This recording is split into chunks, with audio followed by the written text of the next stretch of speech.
என்னை தேடும் இறைவனே, உம்மை நாடி வருகிறேன்.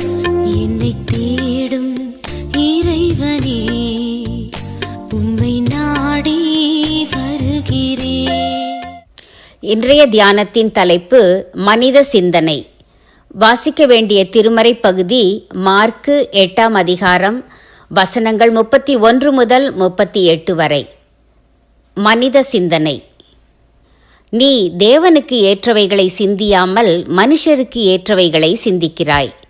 மார்க்கு 8:33. இயேசு கிறிஸ்து தான் இந்த உலகத்துக்கு வந்த நோக்கத்தை, அதாவது பிதாவின் சித்தத்தை, தான் பாடுபட்டு கொல்லப்பட்டு 3 நாளைக்கு பின்பு உயிர்த்தெழ வேண்டியது என்று தம் சீஷருக்கு சொன்னார். பேதுருவுக்கு அவர் தேவகுமாரன் என்று தெரிந்தாலும் அவர் பாடுபட்டு கொல்லப்படுவதை அவனால் ஏற்றுக்கொள்ள முடியவில்லை. இந்த உலக பிரகாரமாய் தன் குரு கொல்லப்படுவதை எந்த சீஷனும் ஏற்றுக்கொள்ள மாட்டான் அல்லவா?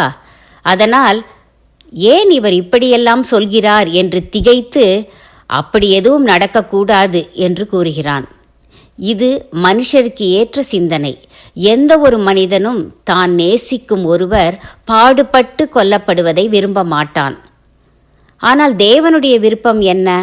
மனுக்குலம் முழுவதும் பாவ தண்டனையிலிருந்து மீட்கப்படுவதற்காக மாசற்ற பலியாக தன் ஒரே பேரான குமாரன் பாடுபட்டு மரிக்க வேண்டும் என்பதுதான்.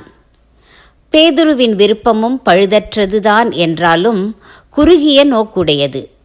இவ்வுலக பிரகாரமாக இயேசு ராஜாவாக வேண்டும், கொல்லப்படக்கூடாது என்று நினைக்கிறான். நாமும் கூட பல வேளைகளில் குறுகியதான இவ்வுலக வாழ்க்கையின் தேவைகளுக்கு ஏற்ப அற்ப சந்தோஷங்களை விரும்புகிறோம்.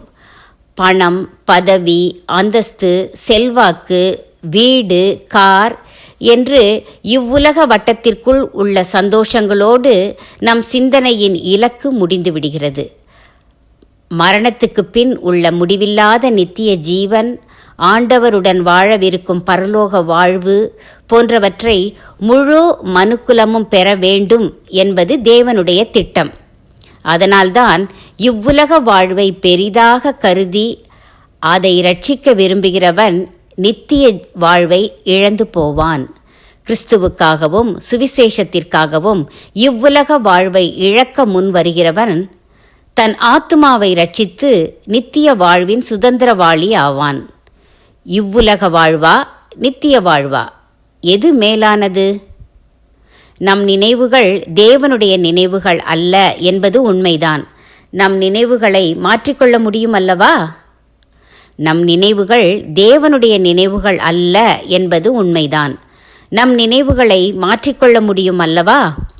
தீர்மானம்: தேவ சித்தத்தை, திட்டத்தை புரிந்து கொள்வேன், ஏற்றுக்கொள்வேன்.